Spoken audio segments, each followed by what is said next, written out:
meteorologist Rob Perillo.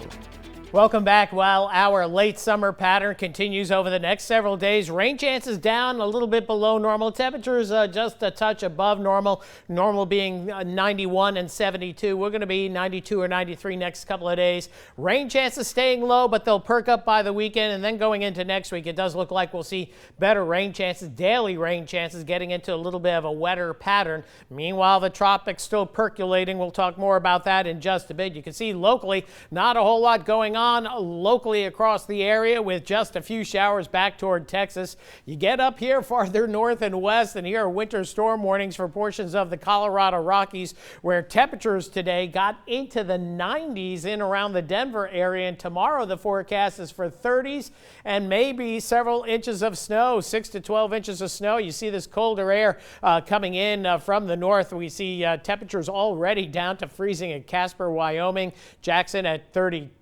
So here comes winter, but not getting here, unfortunately. The chill will be on. It reaches the northern Texas panhandle, where it drops into the 40s. The same for Albuquerque as well, so the cool down here. But notice there's not much progress, and we're painted in the red, still staying in the 90s as we go through the latter part of this week. And eventually it warms up here, but definitely feeling like winter, and perhaps the biggest snowfall so earliest in the season for the Denver metro area. Meanwhile, we get into the tropics. Lots of deep tropical moisture over here from the Bahamas southward into the western Caribbean. This is not going anywhere for now, but eventually more moisture will be moving into the Gulf of Mexico. We'll show you that with time coming up in just a bit. This little disturbance right here undergoing some shear, but the National Hurricane Center keeping a close eye on it. Models are grabbing onto it a little bit, so a 40% chance of developing over the next several days, and this could meander toward the South or North Carolina coastline, so watch that for our friends to the north.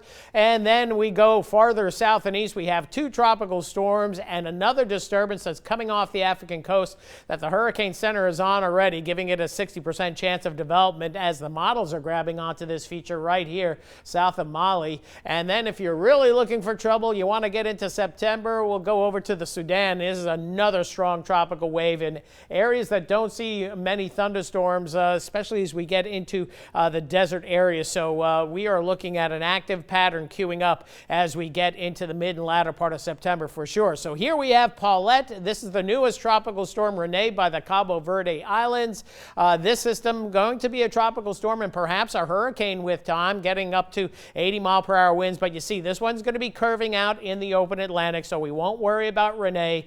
Paulette, on the other hand, we'll have to keep an eye on just in case. Right now, just a tropical storm, and that's the way it's forecast to stay with time. But this one could make a turn and make a run for the U.S. down the line, or be a pretty important hurricane that could threaten the East Coast. So we'll watch that one for sure. And going through the list, boy, we are just going through the list this year, already through Rene. So we just have Sally, Teddy, Vicky, and Wilfred left for the season. Then we're going to get into the Greek alphabet, and we have an excellent shot at doing that this year. As for the tropical moisture, it continues to work its way to the north. We'll see our systems out in the Atlantic basin, that deep tropical moisture moving into the Gulf of Mexico. That will increase our rain chances with time. And notice, well, you have several systems that we'll be watching down the road. So tomorrow, fair skies in the afternoon, just a slight chance of an isolated shower or thunder shower. Rain chance at 10%, mainly during the afternoon hours. And as we move into the next 5 days, we'll notice temperatures staying in the low to mid 90s. Rain chances 20% or less into the weekend.